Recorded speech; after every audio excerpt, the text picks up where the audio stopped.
എത്തിയോ? എങ്ങനെയുണ്ടായിരുന്നു ഡിന്നറൊക്കെ? നന്നായിരുന്നു ചേച്ചി. അഷി ഹാപ്പിയാണ് അല്ലേ അഷി? അതെ. ആ, അതേക്കുറിച്ച് നീ ഒന്നും പറയാത്തതാ നല്ലത്. നീ എന്താ പൃഥ്വി അഷി ഇവിടെ ഒന്ന് കൂട്ടിക്കൊണ്ടു പോവാത്തത്? പാവം അഷി തനിച്ചല്ലേ ഹോട്ടലിലേക്ക് പോയത്? അത് ചേച്ചി ഒരു എമർജൻസിയിൽ പെട്ടുപോയതാ. നേരത്തെ വന്ന അഷിയെ കൂട്ടിക്കൊണ്ട് പോണോന്ന് കരുതിയതാ, പക്ഷെ പറ്റിയില്ല. അതൊന്നും സാരമില്ല.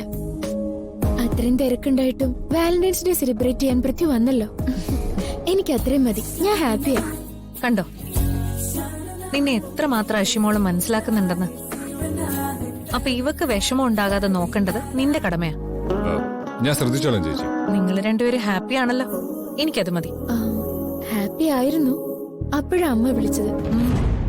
ദുർഗയും കിരണിനെയും കാണുന്നില്ല എന്ന് പറഞ്ഞു. കാണാനില്ലേ? അവര് രണ്ടുപേരും ഇതുവരെ വീട്ടിലെത്തിയിട്ടില്ലെന്നാ പറഞ്ഞേ. അയ്യോ, അതെന്താ പറ്റിയത്? ആർക്കറിയാം, രണ്ടും കൂടി കറങ്ങി നടക്കുന്നതാവും. ദുർഗയ്ക്ക് അല്ലെങ്കിലും വീട്ടിലുള്ളവരുടെ ടെൻഷനെ കുറിച്ച് ഒരു ചിന്തയില്ല. അതെ, എവിടെയെങ്കിലും പോവാണെങ്കിൽ പറഞ്ഞിട്ട് ചെയ്യാലോ. ഈ ടെൻഷൻ ഉണ്ടാവില്ലല്ലോ. അതിനുള്ള മര്യാദയൊന്നും അവൾക്കില്ല. ദുർഗ അങ്ങനെ ഒരു കുട്ടിയാണെന്ന് എനിക്ക് തോന്നുന്നില്ല ശി. അത് ചേച്ചിക്ക് ദുർഗയെ ശരിക്കും അറിയാഞ്ഞിട്ട് തോന്നുന്നതാ. എനിക്ക് നല്ല ക്ഷീണമുണ്ട്. ഞാനൊന്ന് ചെന്ന് കിടക്കട്ടെ. ശരി ശരി.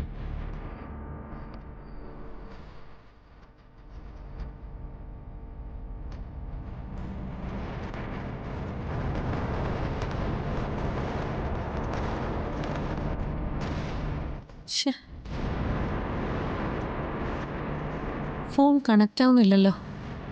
ഈ ദുർഗയ്ക്കും കിരണിനും എന്തായിരിക്കും പറ്റിയിട്ടുണ്ടാവുക?